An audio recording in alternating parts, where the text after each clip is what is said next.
Welcome back to వార్తలు వాస్తవాలు. ఇవాల్టి వార్తలు వాస్తవాల్లో మనతో ఉన్నారు స్టూడియోలో రాజకీయ విశ్లేషకులు సీనియర్ జర్నలిస్ట్ నర్రా విజయ్ గారు అండ్ బీఆర్ఎస్ పార్టీ సీనియర్ నాయకులు దేవిప్రసాద్ గారు మనకు లైవ్లో జాయిన్ అవుతున్నారు. గుడ్ మార్నింగ్ అండి, వెల్కమ్ టు వార్తలు వాస్తవాలు.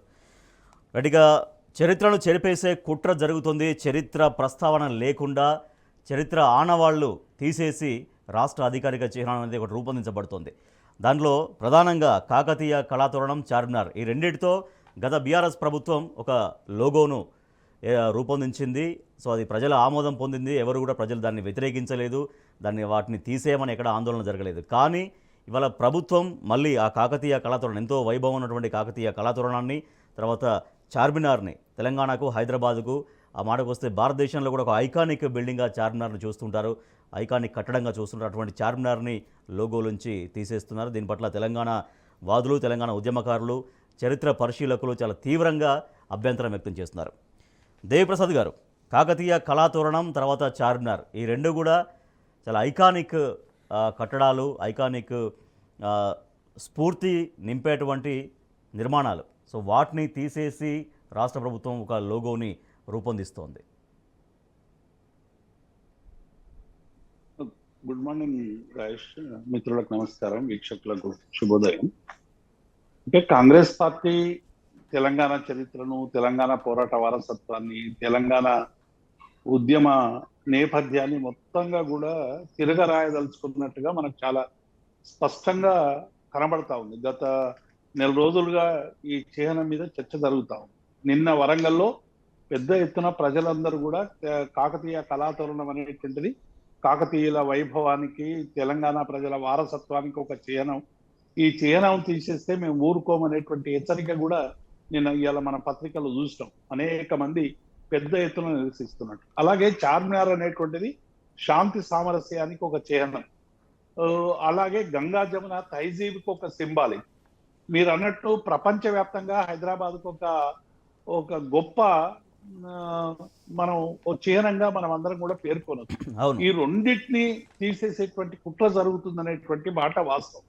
ఎందుకు తీసేస్తుండ్రు, ఏమైంది అనేటువంటి విషయం మీద ప్రభుత్వం ఇది కేవలం రాచరికపు ఆనవాళ్లు అనేటువంటి ఒక ఎంబలం వేసి దానికి కొంతమంది తెలంగాణ ఉద్యమకారులను కూర్చునబెట్టుకొని రేపేదైనా జరిగితే, రేపేదైనా ప్రజల నుండి వ్యతిరేకత వస్తే అది మా ఆలోచన కాదు, వీళ్ళ ఆలోచనని వాళ్ళ మీద తోసేసేటువంటి ప్రయత్నం జరుగుతుంది. మనం నిన్న అందశ్రీకి సంబంధించినటువంటి జయ జయ హే తెలంగాణలో ఉన్నటువంటి మనం పదాలన్నీ కూడా చదివితే చాలా గొప్ప కీర్తి కాకతీయుల కళా వైభవం గురించి కావచ్చు, లేకుంటే చార్మినార్ గురించి కావచ్చు, మనం ఆ స్టాంజాలు చదివితే నిజంగానే మన తెలంగాణ వారసత్వానికి సంబంధించినటువంటి ఒక గొప్ప ఎమోషన్ కి మనం కనెక్ట్ అవుతాం.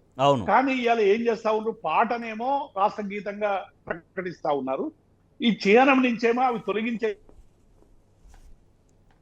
కుట్ర చేస్తున్న విషయాన్ని మనం చాలా స్పష్టంగా చూస్తా ఉన్నాం. కేసీఆర్ ఇటువంటి విమర్శ వచ్చినందుకే ఆ గేయంలో నుంచి కూడా ఆ రెండు మీరు చెప్పినటువంటి కాకతీయ కళాతోరణం తర్వాత చార్మినార్ సంబంధించినటువంటి ఆ లైన్స్ కూడా తీసేస్తున్నారంట. బట్ తీసేసినా కూడా దాని గొప్పతనం ఉంది కాబట్టి ముందు దాన్ని కవి ప్రశంసించారు కదా. ఇప్పుడు నేను ఏమంటున్నా, అందశ్రీకి సంబంధించినటువంటి ఆయన రచయితకు సంబంధించినటువంటి భావాలలో ఏమైనా మార్పు వస్తే ఆయన వ్యక్తిగతమైనటువంటి అంశమైనప్పటికీ కూడా ఈ పాట అనేటువంటిది తెలంగాణ ఉద్యమానికి ఒక ఆయుధంగా ఉన్నటువంటి మాట వాస్తవం. రాజేష్ గారు, మనం ఎంతైనా ఉస్మానియా యూనివర్సిటీలో జరిగినటువంటి విద్యార్థుల సభలో కావచ్చు, వరంగల్లో జరిగిన ఒక గొప్ప చారిత్రాత్మకమైనటువంటి సభ, కేసీఆర్ గారు, అగ్నివేష్ గారు అందరూ ఉన్నటువంటి సభలో కావచ్చు, ఈ పాట పాడుతూ ఉంటే మొత్తం నేలంతా ఇట్లా ఒక భూకంపం వచ్చినటువంటి విధంగా టోటల్ గా తెలంగాణ ప్రజలందరూ కూడా ఒక ఎమోషన్ కనెక్టివిటీ వచ్చింది. నా స్వపరిపాలన మాకు కావాలనేటువంటి అంశం మీద. కాబట్టి ఈ పాటలో ఉన్నటువంటి స్టాంజాలు ఇప్పుడు వీళ్ళు తొలగించిన కుట్రపూరితంగా రేపు డెఫినెట్ గా ఇవాళ అవన్నీ మనసులో రికార్డ్ అయిపోయినాయి. ఎవరైనా మీరు జై జయ తెలంగాణ పాట పాడమంటే ఈ కట్ చేసిన రేవంత్ రెడ్డి కట్ చేసిన సెన్సార్ చేసిన పాటలు పాడరు. డెఫినెట్ గా గతంలో ఉన్నటువంటి పాటను వాళ్లకు ప్రేమగా ఒక ఆత్మగౌరవంతో పాడేటువంటి పాటగా ఉంటది. అంటే ఇవన్నీ విమర్శలు వచ్చినాక అందులో నుంచి ఆ స్టాంజాలు తీసేసేటువంటి ప్రయత్నం చేస్తున్నటువంటి మాట వాస్తవం. అందుకే రాజేష్ గారు, ఎప్పుడైనా ఇప్పుడు ఇన్ని రాష్ట్రాలు ఏర్పడ్డాయి, కొత్తగా రాష్ట్రం ఏర్పడినప్పుడు ఒక ప్రభుత్వం ఏల లక్ష్మణ్ గారితో, మన కేసీఆర్ గారు ఏల లక్ష్మణ్ గారితో మిగతా వాళ్ళతో సంప్రదించి ఒక ఎంబలం రూపొందించి అది ప్రజల ఆమోదంతో ఇప్పటి వరకు 10 ఏళ్లలో దాని మీద ఎక్కడ కూడా పెద్ద చర్చ జరగలేదు. అది కేవలం మొదటిసారి మనం రాష్ట్రం సాధించుకున్న తర్వాత కేసీఆర్ గారికి, కేసీఆర్ ప్రభుత్వానికి వచ్చినటువంటి ఒక అవకాశం వలన గత ప్రభుత్వానికి సంబంధించినటువంటి చిహ్నాన్ని మార్చి తెలంగాణ వారసత్వాన్ని, తెలంగాణ పోరాటాన్ని, తెలంగాణ కళావైభవాన్ని ప్రతిబింబించే విధంగా కేసీఆర్ గారు రూపొందించినటువంటి మాట వాస్తవం. ఇట్లా ప్రభుత్వాలు ఇంకెక్కడైనా మనం ఈ రాష్ట్రాలు ఏర్పడ్డాక మారినటువంటి సందర్భాలు ఉంటాయి, కానీ రాష్ట్రాలు ఏర్పడకుండా ఇప్పుడు హిమాచల్ ప్రదేశ్ ఉంది, హిమాచల్ ప్రదేశ్ లో బీజేపీ పోయి కాంగ్రెస్ వస్తుంది, తమిళనాడులో డిఎంకే పోయి ఏఐడిఎంకే వస్తుంది. ఇట్లా పోయినప్పుడల్లా మార్చినటువంటి సందర్భాలు ఎక్కడైనా ఉన్నాయా రాజేష్ గారు? ఇది తుగ్లక్ చర్య తప్ప ఇందులో ఏముంది అంటే, డెఫినెట్ గా కేసీఆర్ గారు ఈ 10 ఏళ్ళు పక్క మైనస్ చేసి తెలంగాణ ఇప్పుడే వచ్చింది, తెలంగాణను మేమే తీసుకొచ్చినాం, తెలంగాణ కోసం మేమే కొట్లాడినాం, తెలంగాణ అంటేనే మేము అనేటువంటి ఒక పద్ధతిని, ఇలా ఒక కుట్రపూరితమైనటువంటి పద్ధతిని సో అదే అంటే మీరు చెప్తున్నట్టుగా ప్రజల్లోకి మార్పు తీసుకొస్తామని చెప్పి ప్రజల జీవన ప్రమాణాల్లో, జీవన విధానంలో, లేకపోతే వాళ్ళకు వాళ్ళ అప్లిఫ్ట్ చేయడంలో, ఆయా వర్గాలు అన్ని వర్గాల ప్రజలను అప్లిఫ్ట్ చేయడంలో మార్పు చూపించాలి. కానీ వీటిల్లో మార్పులు ఏంటి, ఈ పేర్లు మార్పులు ఏంటి, ఈ ముద్రలు, రాజముద్రలు మార్చడం ఏంటి అనే ప్రశ్నలు ప్రజల నుంచి ఉత్పన్నమవుతున్నాయి. సహజంగా రాజేష్, ఎందుకంటే తెలంగాణ ఎప్పుడైనా ఏ చిన్న అంశాన్నైనా అన్యాయం జరిగితే సహించినటువంటి తత్వం ఈ మట్టికి ఉంది రాజేష్ గారు. అవును. మనం గత 70-100 సంవత్సరాల చరిత్ర. ఇప్పుడు చార్మినార్ ఉంది. చార్మినార్ అనేటువంటిది ఆ రోజు కుతుబ్ షాహీ వాళ్ళు నిర్మించిన, అది ఎందుకు నిర్మించారు అనేటువంటిది ఒక చారిత్రక నేపథ్యం ఉంది. ఇప్పటిలాగా ట్రైన్ లేవు, ఇప్పటిలాగా ఆధునాధునికమైనటువంటి సాంకేతిక పరిజ్ఞానం లేదు. అయినప్పటికీ కూడా ఒక మానవ శ్రమతో నిర్మించింది. అది మా తెలంగాణ ప్రజల, హైదరాబాద్ ఆనాడు రాష్ట్ర శ్రామికులు నిర్మించినటువంటి ఒక కళా వైభవం అది. అంటే అందులో ఎంత నైపుణ్యత ఉంది, ఎంతమంది శ్రమ ఉంది, ఎన్ని వేల కార్మికుల తపన ఉంది, ఇవన్నీ కూడా అర్థం చేసుకోకుండా అదేమో రాచరిక మానవాళ్ళని చెప్పి దానికి ఇలా సామరస్యాన్ని గుర్తును తెంపి గంగా జమున తైజీబును చెప్పి, అంటే భారతీయ జనతా పార్టీ ఢిల్లీకి సంబంధించినటువంటి వాళ్ళందరూ కూడా అక్కడ ఉన్నటువంటి అనేక రోడ్ల పేర్లు మార్చాలని ఇటీవల ఒక తీర్మానం చేసి ఇస్తా ఉన్నారు. వీళ్ళు కూడా దానికి పోటీ పడతా ఉన్నారు. గత కాంగ్రెస్ కు ఇప్పుడున్న కాంగ్రెస్ కు చాలా తేడా కనబడుతుంది. జవహర్లాల్ నెహ్రూ కూడా 3 వాటికి సంబంధించినటువంటి ఆయన రాచరికం వానవల్లేనా.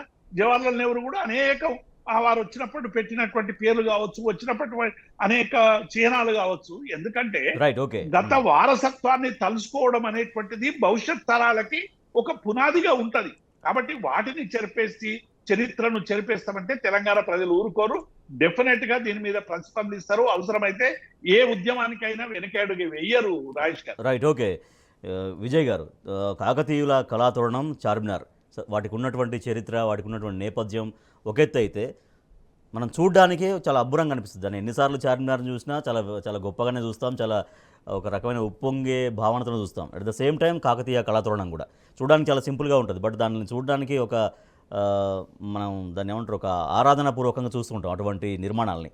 వాటితో తెలంగాణ ప్రజలకు శతాబ్దాల అనుబంధం ఉంటే ఆ రెండింటిని తీయడం ఏంటనేది చరిత్రకారులు, చరిత్రను అధ్యయనం చేసేవాళ్ళు, తెలంగాణ వాదులు చాలా తీవ్రంగా దాన్ని వ్యతిరేకిస్తున్న నిర్ణయాన్ని.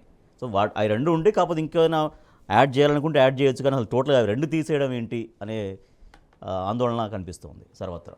ఎందుకంటే ఇప్పుడు ఉన్నటువంటి ముఖ్యమంత్రి ఒక ఇగోయిస్టిక్గా పరిపాలన చేస్తున్నాడు. తనకు ఎంతసేపటికి ఏంటంటే, తను ఓటుకు నోటు కేసులో జైల్లో పడ్డటువంటి నేపథ్యంలో ఆ కక్షని ఎట్ట తీర్చుకోవాలి వివిధ రూపాలు. ఇదంతా ఏంది, అప్పుడు ఉన్నటువంటి ప్రభుత్వము కేసీఆర్ ఉద్యమకారుగా ముఖ్యమంత్రిగా అయినటువంటి నేపథ్యంలో ఒక చారిత్రక నేపథ్యంతో ఈ లోగో తయారు చేయడము, ఇవన్నీ చేయడంతో ఒక కేసీఆర్కి వచ్చినటువంటి పేరు. తనను జైలుకు పంపించారు అనే దాంతో కేసీఆర్ పెట్టినటువంటి లోగో నేనెందుకు ఉంచాలి అనే ఒక ఇగోయిస్టిక్ తోటి దాన్ని తీసేసే ప్రయత్నం లాగా చేస్తున్నారు. దాన్ని తీసేసినంత మాత్రాన రేపు ప్రజల్లో ఎట్లాగొస్తుంది, అది ఇంకో ప్రభుత్వం వస్తే ఇంకోటి చేంజ్ చేస్తుంది. ఇది తెలంగాణకు ఉన్నటువంటి ఒక కల్చరు, వారసత్వాన్ని కాదని ఇంకేది పెడతావు అందులో, ఇంకేది పెట్టినా దానికి ఉండేటువంటి అందం కానీ, దానికి ఉన్నటువంటి ఇమేజ్ కానీ మొత్తం పోద్ది. ఇదంతా ఏంటంటే అదొకటి. ఇంకొకటి ఏంది, ఇష్యూని డైవర్ట్ చేయడం. నువ్వేంది ఇవి నువ్వు ఉన్నటువంటి 6 గ్యారెంటీలు ఇతరై ఇప్పుడు మొత్తం చర్చ అంతా జరగాల్సింది రైతులు చాలా ఇబ్బంది పడుతుర్రు. పాస్బుక్లు చెప్పులు లైన్లో పెట్టి విత్తనాల కోసము చేస్తున్న మీడియా కూడా ఇప్పుడు ఆంధ్ర మీడియా కానీ ఇప్పుడు ఏమైంది, ఆంధ్ర మీడియా ఆ రైతాంగ సమస్యల మీద తక్కువ ఫోకస్ అయిపోయింది. ఫోన్ ట్యాపింగ్ దీని మీద దీన్ని ఇష్యూ కోసమే దీని మీద రివ్యూ పెట్టినట్టు కీరవాణి పిలిచిపెట్టినట్టు ఇవన్నీ చేస్తున్నట్టు కీరవాణి విలువను కొంతమంది తెలంగాణ వాళ్ళు వ్యతిరేకించాలి, దీని మీదనే చర్చ జరగాలి. ఈ 6 గ్యారెంటీల మీద చర్చ జరగొద్దు మీడియాలో కానీ సమాజంలో కానీ ఇంకే అంశం మీద కానీ. ఇది ఒక ఇగోక ప్లస్ ఈయన తెలంగాణ ఉద్యమంలో భాగస్వామి కాదు, తెలంగాణ ఉద్యమంలో భాగస్వామి కాదు, తుపాకీ పెట్టుకొని తెలంగాణ ఉద్యమకారుల మీద పోయినటువంటిది. మళ్ళీ పూర్ణకుమం ఆల్రెడీ ఆంధ్రప్రదేశ్కి ఉన్నటువంటి లోగోలో ఆంధ్రప్రదేశ్ లోగోలో ఉన్నది. నువ్వు ఆంధ్రప్రదేశ్ లోగో ఎందుకు తెచ్చుకుంటున్నావు మళ్ళా దానికి అంటే పూర్ణకుంభం అనేది ఆంధ్రప్రదేశ్ ఒక రాష్ట్రానికి ఉన్న తర్వాత ఇందులో పూర్ణకుంభం పెట్టడం ఉద్దేశం ఏంది? ఇవి అన్ని వ్యక్తిగతంగా మీ అల్లుడేమన్నా ఆంధ్రా నుంచి తెచ్చుకున్నావు ఇవన్నీ నేపథ్యంలో మళ్ళీ దాన్ని చంద్రబాబుతో ఉన్నటువంటి లింకు ఇటువంటి లింకు తాను ఉద్యమంలో పార్టిసిపేషన్ చేయనటువంటి భాగస్వామ్యం లేనటువంటి అన్నిటినీ కవర్ చేయడానికి ఈ ఇష్యూస్ని డైవర్ట్ చేసి ఈ అంశం మీదనే చర్చ ఉంచాలి నిరంతరం. ఎందుకంటే ఆర్థికంగా రాష్ట్రాన్ని బలోపేతం చేయలేకపోతున్నారు, ఆర్థిక వనరులు పూర్తిగా లేవు. ఎలాంటి ఈ మహిళలకు కావాల్సిన 2500 ఇవ్వాల్సినటువంటి పరిస్థితి లేదు. ఇప్పుడు ఎమ్మటే రైతు భరోసా ఇవ్వాల్సినటువంటి అవసరం ఉంది, రైతు రుణమాఫీ చేయాల్సినటువంటి అవసరం ఉంది. ఈ అంశం మీద నిరంతరం చర్చ జరుగుతుంది అంటే పబ్లిక్లో నిరంతరం వ్యతిరేకత పెరుగుతుంది. ఏదో ఇది చర్చించుకోవడానికి ఒక స్పైసీగా ఉంటుంది, ఈ లోగోకు సంబంధించినటువంటి అంశం, పాటకు సంబంధించినటువంటి అంశం. అదే అసలు దాని జోలికి పోవాల్సిన పని రాజకీయ పోవాల్సిన పనే ఉంది. ఇప్పుడు చార్మినార్ని తీసేయమని ఎవరు అడగలేదు, కాకతీయ కళాతోరణం తీసేవారు. అంతే ఆయన మనస్తత్వము యుగో మొత్తం ఒక ఫ్యూడల్ మెంటాలిటీ తోటి యుగో తోటి కేసీఆర్ని డామినేట్ చేయాలి. నాకున్నటువంటి వచ్చిన ఈ కాలంలో నేను కేసీఆర్ని మైమర్పించి నేను వేరే చేయాలి అంటే ఇట్లాంటి వివాదాలు చేసుకోవడం వల్లనే నేను అయితే అనుకుంటున్నట్టుంది తప్ప ఇప్పుడు కాంగ్రెస్ పార్టీలో కూడా మిగతా వాళ్ళు ఎవరికి ఇష్టం ఉండకపోవచ్చు. చాలామందికి లాస్ట్ మూమెంట్లో బట్టి విక్రమార్క నేను అంతా ఫైనల్ అయిపోయింది, అంతా అయిపోయి ఉత్తగా ఏదో ఐవాష్ కోసం బట్టి విక్రమార్కని పక్కకు కూర్చోబెట్టుకొని అందరు కలిసి ఫైనల్ చేసినట్టు ఈయన ఇంటర్నల్గా ఆల్రెడీ అందశ్రీకి చెప్పి అసలు కీరవాణికి కూడా ఈయనే చెప్పి పాట అందరిని ఈయనే చెప్పేసి చరణాల మార్పు కోసం గతంలో చెప్పినటువంటి ఇంతకుముందు చెప్పిన చరణాల మార్పుకు గతంలోనే అందశ్రీ ఒప్పుకోవాలి. ఇప్పుడు ఎట్లా ఒప్పుకున్నారు చరణాల మార్పుకు? ఇవన్నీ అంటే వీళ్ళంతా ఏంటంటే ఓ రకమైనటువంటి ద్వేషభావంతో కేసీఆర్ మీద ద్వేషభావంతో చేస్తున్నటువంటి చర్య కిందనే ఉంది. కానీ రెండింటిని కాకతీయ కళాతోరణాన్ని చార్మినార్ని ఒక రాచరికపు ఆనవాళ్ళుగా అసలు దాన్ని ఎట్లా పరిగణిస్తారు? ఈయన సొంతంగా అది కాకతీయుల కళా వైభవానికి అది ఒక ప్రతీక. వాళ్ళు ఎట్లా పరిపాలన చేశారనేది దాన్ని కాకతీయ చెరువులు తీసేస్తారా చరిత్ర. ఇప్పుడు అశోక చక్రం కూడా అదే కదండి, అశోక చక్రం 3 సింహాలది కూడా అదే కదా. ఇప్పుడు ఆ గుర్తు తీసేస్తారా మరి? అది కూడా రాచరిక సంబంధించినటువంటిదే కదా. నువ్వు ఓన్లీ తెలంగాణ రాచరికంలో తీసేసి దేశవ్యాప్తంగా మళ్ళీ బుద్ధుడు పెడతారట. బుద్ధుడిది పెడితే ఇంకెట్లుంటుంది? తెలంగాణకు సంబంధించినటువంటి దాంట్లో సరే చరిత్ర ఉండొచ్చు, బుద్ధుడి చరిత్ర, కానీ తెలంగాణకు సంబంధించినటువంటి నీకు ఆత్మ కానీ తెలంగాణకు సంబంధించినటువంటి ఆత్మగౌరవానికి సంబంధించిందో ఈ అంశాలు మళ్ళీ కొత్త లేని ఒక విద్వేషాలు మళ్ళీ అంటే మనం వేరే వాటిని పెడితే మళ్ళీ దాన్ని వ్యతిరేకించి దీన్ని వ్యతిరేకించి రెండు వర్గాల మధ్య జరగాలి. ఎందుకంటే ఈ ఆర్థిక సంక్షోభం ఉన్నది, ఇది ఈ రకమైనటువంటి ఉన్న నేపథ్యంలో నిరంతరం ఒక ఇష్యూస్ ఉండాలి, నిరంతరం గొడవలు ఉంటేనే రాజకీయంగా సస్టైన్ అవుతామనే లక్ష్యము వ్యక్తి. అదొకటి యుగోయిస్టిక్. ఇవన్నిటిని చేయడం కోసం ఈ యుగోయిస్టిక్ తోటి ఈ కేసీఆర్ మీద ద్వేషం పెంచే విధంగా తనకు కేసీఆర్ మీద జైలుకు పంపించారు. ఈ పరిపాలన మొత్తం కాన్సన్ట్రేషన్ ఎట్లా చేస్తున్నాడు? తాను 50 లక్షల రూపాయలతో దొరికి జైలుకు పంపించినటువంటి కక్షని ఏ రకంగా నేను తీర్చుకోవాలి అనే అంశంతో ఆ బేసిక్గానే పరిపాలన జరుగుతుంది తప్ప ప్రజల సెంట్రిక్గా వ్యవసాయం సెంట్రిక్గా పరిపాలన జరుగుతున్నట్టయితే అనిపించారు. విత్తనాల కోసం నిన్న కూడా ఆదిలాబాద్లో రైతులు చాలా తీవ్ర ఇక్కట్లు పడ్డారు. ఆదిలాబాద్ ఒకటే కాదు, అది ఓన్లీ మచ్చుకు మాత్రం ఫోటో మనం చూస్తున్నాం. చాలా చోట్ల రాష్ట్రంలో విత్తన విపత్తు కొనసాగుతోంది. రైతులు చాలా తీవ్ర ఇబ్బందులు పడుతున్నారు. రైతు వేదికల ముందు చెప్పులు పెట్టుకోవాల్సిన పరిస్థితి వస్తుంది. తర్వాత PACS సెంటర్ ముందుట బారులు తీరి విత్తనాల కోసం ఎదురు చూపులు చూడాల్సినటువంటి పరిస్థితి. బట్ అది అంతా వెయిట్ చేసినా అన్ని గంటల క్యూ లైన్లో నిలబడ్డా కూడా వాళ్ళకు దొరికేది అరాకొర మాత్రమే. దేవిప్రసాద్ గారు, రాష్ట్రంలో విత్తన విపత్తు అనేది ఇంకా ఇట్లా కొనసాగాల్సిందేనా? రాష్ట్రంలో ప్రభుత్వం ఉన్నట్ట లేనట్ట? ఇది కేటీఆర్ గారు వేస్తున్నటువంటి ప్రశ్న. వ్యవసాయ శాఖ మంత్రి ఎక్కడ, ముందు చూపు లేని ముఖ్యమంత్రి ఎక్కడ, రైతు సమస్యలు ఎందుకు పట్టించుకోవట్లేదు అనేది కేటీఆర్ గారు వేస్తున్నటువంటి ప్రశ్న. కేటీఆర్ గారు నిన్న రైతాంగానికి సంబంధించినటువంటి మౌలికమైనటువంటి సమస్యల మీద ప్రభుత్వానికి ఒక సూటిగా ప్రశ్నలు వేసింది. వాళ్ళు రైతులకు సంబంధించినటువంటి సమస్యల పరిష్కారంలో ఈ ప్రభుత్వం విఫలమవుతుంది అనేటువంటి చర్చ, చాలా విపరీతమైనటువంటి చర్చ జరుగుతూ ఉంది. వడ్ల కానుగోలు దగ్గర నుంచి ఇవాళ మొన్న మనం ఫోటోలు కూడా చూసినాం. మీరు ఇంతకుముందే చెప్పేది 2014 కంటే ముందున్నటువంటి రైతాంగ జీవితం అంతా కూడా మళ్ళీ ఆవిష్కరణ జరిగేటువంటి ప్రయత్నం జరుగుతూ ఉంది. పాస్బుక్లు లైన్లో పెట్టడం కావచ్చు, లేకుంటే రకరకాల పద్ధతులు. కాబట్టి రైతుల పట్ల ఈ ప్రభుత్వానికి ఏమంతా శ్రద్ధ లేదు. ఒకటి, రైతు భరోసాను ఎగ్గొట్టింది. అట్లాగే 2, రుణమాఫీ చేయడంలో ఏరు దాటేసినాక తెప్పదగలబెట్టినట్టు చేసేటువంటి ప్రయత్నం చేస్తూ ఉంది. రకరకాల వాగ్దానాలు చేస్తూ ఉంది. ఈ విత్తనాలు ఎక్కడ కూడా ప్రభుత్వానికి, రైతులకు మేము అండగా ఉన్నాం, విత్తనాలు ఏ విత్తనాలైనా ఇస్తామని చెప్పి భరోసా ఇవ్వాల్సినటువంటి ప్రభుత్వం కానీ మంత్రిత్వ శాఖ కానీ ఎక్కడుందో తెలియనటువంటి పరిస్థితి. ముఖ్యమంత్రి అయితే రైతుల గురించి ఆలోచన చేసేటువంటి అవకాశం లేదు. కేవలం పొద్దున్న లేస్తే ఈ పేపర్ల లీకులు ఇచ్చి ఫోన్ ట్యాపింగ్ వ్యవహారము, లేకుంటే ఇంకొకటి అనేక విషయాలు తీసుకొచ్చి అయినటువంటి విషయాలు, ప్రజలు పడుతున్నటువంటి ఇబ్బందులు, రైతులు కన్నీళ్లు, కష్టాల్ని ఎక్కడ కూడా రివ్యూ చేసినటువంటి దాఖలాలు లేవు. ఒకవైపు ఏమో విద్యుత్ సరిగ్గా ఉండనటువంటి పరిస్థితి, మళ్ళీ వైండింగ్ మోటార్లన్నీ కాలిపోయి వైండింగ్ షాపులు తెరుస్తున్నటువంటి చిత్రీకరణ, ఒకవైపు బోర్బావుల్లో నీళ్ళు లేక గ్రౌండ్ వాటర్ రీఛార్జ్ అంతా కూడా తగ్గిపోయినటువంటి నేపథ్యం, ప్రాజెక్టులో నీళ్లున్న విడవనటువంటి నేపథ్యం, ఇవన్నీ చూస్తూ ఉంటే రైతాంగం పట్ల, ఎందుకంటే కేసీఆర్ గారు వచ్చిన 6 నెలల్లోనే ఒక నాణ్యమైనటువంటి విద్యుత్ ఇవ్వడం కానీ, రైతులకు నీళ్లు ఇచ్చేటువంటి ప్రయత్నం చేయడం కానీ, అట్లాగే రైతు కల్లాలు కట్టించడం కానీ, రైతు వేదికలు నిర్మించడం కానీ, రైతాంగం మీద పెట్టినటువంటి దృష్టి మనం అందరం కూడా చూసినాం. దానికి రివర్స్ గా, అంటే మార్పు అంటే ఏం మార్పు రావాలి? కేసీఆర్ గారు రైతు బంధు ఇచ్చింది కాబట్టి మేము ఇయ్యం, కేసీఆర్ గారు రుణమాఫీ చేసింది కాబట్టి మేము చెయ్యం, కేసీఆర్ గారు విత్తనాలు సకాలంలో ఇచ్చి రైతాంగాన్ని ఆదుకున్నాడు కాబట్టి మేము ఆదుకోం, అంటే కేసీఆర్ చేసిన ఏ పని మేము చెయ్యము అనేటువంటి పద్ధతిలో కేసీఆర్ ఆనవాళ్ళు చెరిపేస్తామంటే ఇదే ఉన్నట్టుంది. ఆనవాళ్ళు ఒక వైపు ఏమో చారిత్రక వైభవాల్ని చెరిపేసేటువంటి ప్రయత్నం, ఇంకొక వైపు ఏమో జరుగుతున్నటువంటి సంక్షేమాన్ని, ఏ ప్రభుత్వమైనా గత ప్రభుత్వం చేసినటువంటి సంక్షేమం, కేసీఆర్ గారు కాంగ్రెస్ పార్టీ పెట్టినటువంటి ఉచిత విద్యుత్కు సంబంధించి కావచ్చు, ఆరోగ్యశ్రీకి సంబంధించి కావచ్చు, గతంలో కాంగ్రెస్ పార్టీ పెట్టిన అవి మంచి పథకాలు ప్రజలకు అందాలి, రైతులకు అందాలి అనేటువంటి ధ్యేయంతో వాటిని షార్ప్నెస్ పెంచి ఇంకా అందాలని, ఇంకా సృజనాత్మకంగా ప్రజలకు అందించేటువంటి ప్రయత్నం చేసింది. కానీ ఇక్కడ కాంగ్రెస్ ప్రభుత్వం ఏం చేస్తా ఉన్నదంటే, గత ప్రభుత్వ క్షీణాలు కావచ్చు, గత ప్రభుత్వానికి సంబంధించినటువంటి సంక్షేమాన్ని అంతా కూడా మళ్ళీ సంక్షోభం వైపు తీసుకుపోయేటువంటి ప్రయత్నం చేస్తా ఉంది. కాబట్టి ఇవాళ వ్యవసాయ అంటే అవసరమైనటువంటి విషయాలని వదిలేసి ప్రజలు అడగనివి, ప్రజలకు వాటిని అలవాటైన, ఆల్రెడీ ఇప్పుడు మీరు అన్నట్టుగా రాజముద్ర అలవాటైంది, తర్వాత తెలంగాణ తల్లి విగ్రహం అనేది ఆ రూపం అలవాటైంది, మళ్ళీ ఆ రూపంలో మార్పులు అనేది నడుస్తుంది, అదొకటి.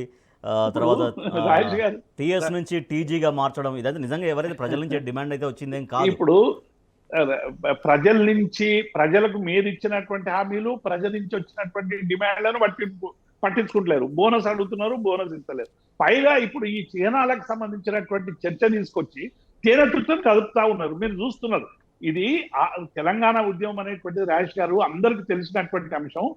రాడికల్ విద్యార్థి సంఘం నుంచి రాష్ట్రీయ స్వయం సేవక సంఘం వరకు పాల్గొన్నటువంటి తెలంగాణ ఉద్యమం, అందరి ఆకాంక్షలు, అందరి భావాలు ప్రభుత్వ చయనంలో రిఫ్లెక్ట్ కావడం అనేటువంటిది అసాధ్యం.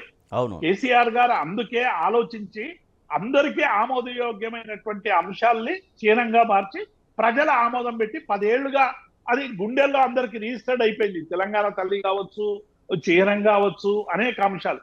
ఇప్పుడు వాటిని మేము మార్చి కొత్తగా రిజిస్టర్ చేస్తాము అనేటువంటి ఒక పిచ్చి పనికి ఇలా ప్రభుత్వం పాల్పడడం అనేటువంటిది ఉన్న సమస్యల్ని పరిష్కరించలేక చేతులెత్తేసేటువంటి పనిలో భాగంగా ఇలా తేనె చుట్టను కలుపుతా ఉన్నారు. ఇక డెఫినెట్ గా నిన్న మొన్న డిమాండ్ వస్తా ఉన్నాయి. మా చాకల ఐలమ్మను పెట్టండి అని చెప్పి నిన్న కొంతమంది ప్రెస్ మీట్ పెట్టి ఆ చీనంలో మా చాకల ఐలమ్మ ఉండాలంటారు. ఇట్లా రకరకాల సామాజిక వర్గాలకు సంబంధించినటువంటి అనేక డిమాండ్లు ముందుకొచ్చేటువంటి అవకాశం ఉంటుంది. కాబట్టి ప్రభుత్వం ఇప్పటికైనా ఇగోలకు పోకుండా తెలంగాణ చైనాన్ని మార్చేటువంటి పద్ధతి కానీ, టీజీని టీఎస్ మార్చితే ఏమైనా తలరాతలు మారుతాయా? మీరు రుణమాఫీ ఇస్తే రైతులకు రుణభారం తగ్గుతుంది, మీరు రైతు భరోసా ఇస్తే ప్రజలకు విశ్వాసం కలుగుతుంది, Right, okay. మీరు చెప్పినటువంటి హామీలు అమలు చేస్తే ప్రజలకు కొంత ఉపశమనం కలుగుతుంది. కానీ ఈ చీనాలు మార్చడం ద్వారా ప్రజల బతికే మారుతుంది రాజేష్ గారు. Right, కాబట్టి okay. ఇప్పటికైనా కాంగ్రెస్ ప్రభుత్వం ఇటువంటి పిచ్చి ఆలోచనలు మానుకోకుంటే డెఫినెట్ గా తెలంగాణ ఎస్ ఓకే తలదైన స్పందిస్తుంది రాజేష్ గారు. ఎస్ విజయ్ గారు, విత్తనాల కోసం రైతులు తీవ్ర అవస్థలు పడుతున్నారు. చాలా చోట్ల క్యూ లైన్లు విపరీతంగా దర్శనమిస్తున్నాయి. చెప్పులు లైన్లో పెట్టడం కావచ్చు, లేదంటే వాళ్ళకు ఉన్న పాస్ పుస్తకాలు లైన్లో పెట్టుకోవడం, ఏదో ఒకటి. కానీ రైతులకు మాత్రం విత్తనాలు అందక చాలా ఇబ్బంది పడుతున్నారు. బట్ ఎరువులకు విత్తనాలకు కొరత లేదు, కావాలని దుష్ప్రచారం చేస్తున్నారు అనేది మంత్రి తుమ్మల నాగేశ్వరరావు గారు మాట్లాడుతున్నారు. చేయలేరు. మళ్ళీ ఏంది ఆర్ఎన్ఆర్కే ఇస్తామంటున్నారు. ఇక కండిషన్ పెట్టే ఆలోచన కూడా కనిపిస్తుంది. ఆర్ఎన్ఆర్ విత్తనానికి మాత్రమే 500 బోనస్ ఇస్తాం. ఆర్ఎన్ఆర్ విత్తనం అంతటా దొరికే అవకాశం లేదు.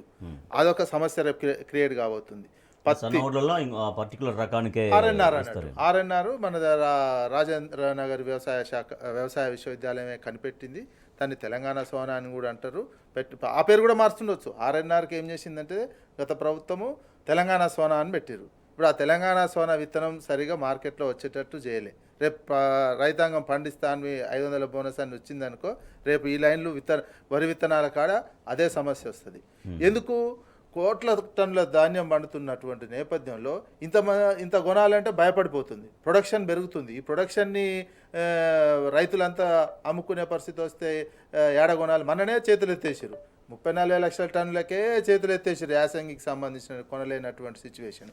ఇప్పుడు పత్తి కనీసం ఇదేంది, పచ్చి రొట్ట విత్తనాలు కూడా దగ్గర నుంచే మొదలు పెట్టారు. పచ్చి రొట్ట విత్తనాలు ఎన్నడూ ఇబ్బంది లేదండి. అసలు పచ్చిరొట్ట విత్తనాలకు సంబంధించినటువంటి జీలుగు ఇటువంటి విత్తనాలకు సంబంధించి కూడా లైన్లు కట్టుతున్నారు.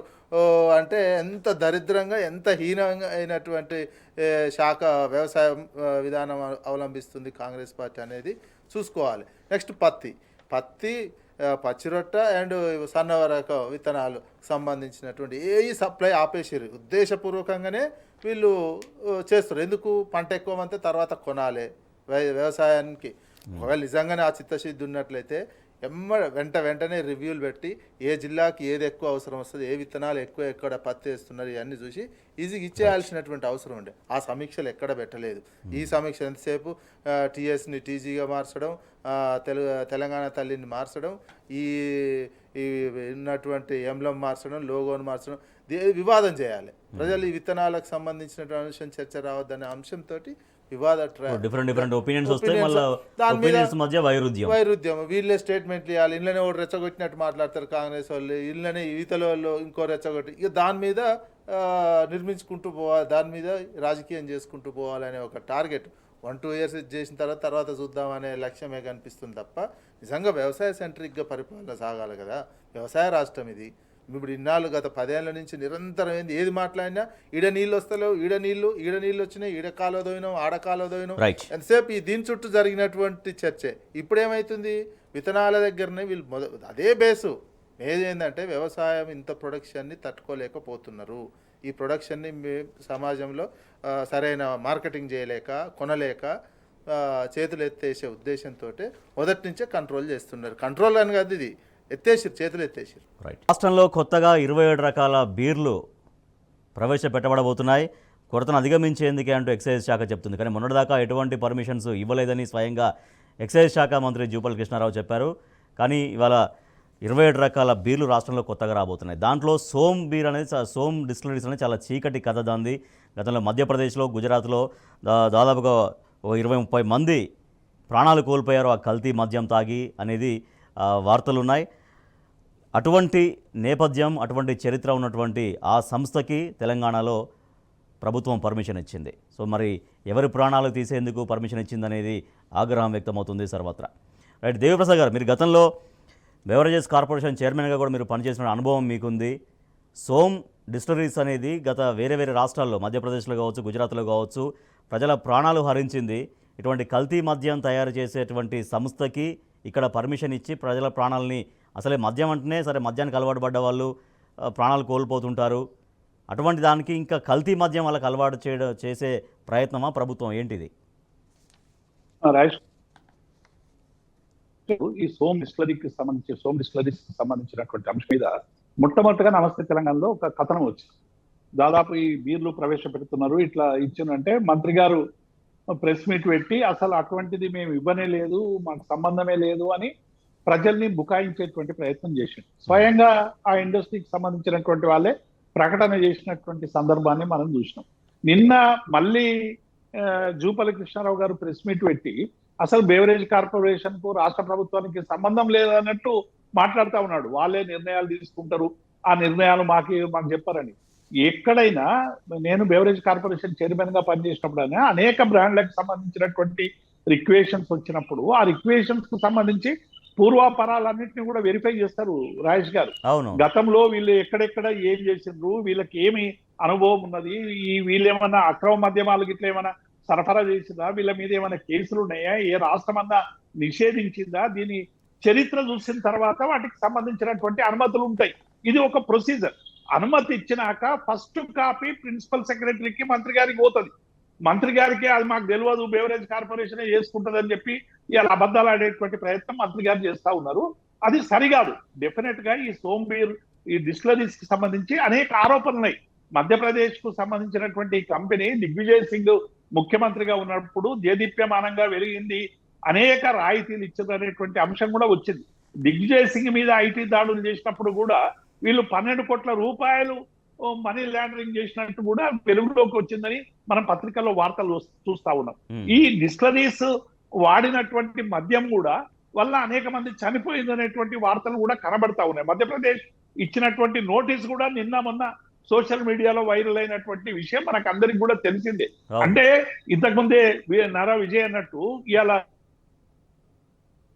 వ్యవసాయం వంగడాలు పెట్టాలి, ఏ వంగడాలకు బోనస్ ఇవ్వాలని చెప్పేటువంటి ప్రయత్నం చేస్తా ఉందో, ఇవాళ ఈ మద్యం ఎక్సైజ్ శాఖలో కూడా ఫలానా బ్రాండ్లే తాగాలి. ఎందుకంటే ఆల్రెడీ ఎగ్జిస్టింగ్ ఉన్నటువంటి పేరున్నటువంటి బ్రాండ్లు తాగితే కమిషన్లు రావు కాబట్టి కొత్తగా ఈ బ్రాండ్లు ప్రవేశపెట్టి కమిషన్ల ద్వారా పెద్ద ఎత్తున లబ్ధి పొందాలని గతంలో బీఆర్ఎస్ ప్రభుత్వం ఇటువంటి కంపెనీలు అనేకం రావడానికి ప్రయత్నం చేసినాయి. కానీ ప్రజల ప్రాణాలతో చెలగాటం మేము ఆడలేము, నాణ్యమైనటువంటి లిక్కరే ప్రజలకు అందించాలనే దాని మీద, సరే లిక్కర్ అంటే అలవాటు, ఎవరి అలవాటును వాళ్ళని కాదనలేము, కాబట్టి దానిలో కూడా నాణ్యమైన మద్యం అందించాలి కాబట్టి ఇటువంటి వాటికి పర్మిషన్స్ అనేది గత ప్రభుత్వం ఇవ్వలేదు. ఇప్పుడు గత 10 సంవత్సరాల్లో చూసారు కదా రాజేష్ గారు, మీరు కానీ మేము కానీ మనం చూసినాం. ఈ 10 ఏళ్లలో ఈ బ్రాండ్ల మీద ఎక్కడ కూడా చర్చ రాలేదు. బ్రాండ్లకు సంబంధించి ఇట్లా ఇచ్చిండ్రు, ఇట్లా ఇవ్వడానికి ఆస్కారం లేదు రాజేష్ గారు. ఒక కంపెనీ సరఫరా చేసినటువంటి మద్యం దాగి కొంతమంది చనిపోయిందనేటువంటి అపవాదు వచ్చినటువంటి కంపెనీల మీద ఎట్లా ఇస్తారు చెప్పండి? అంటే తెలంగాణ ప్రజల్ని మీరు ఒకవైపు డబ్బు గుంజి కమిషన్లు గుంజి చావొట్టాలని ప్రయత్నం చేస్తున్నారు అనేటువంటి భావన వస్తుంది కదా.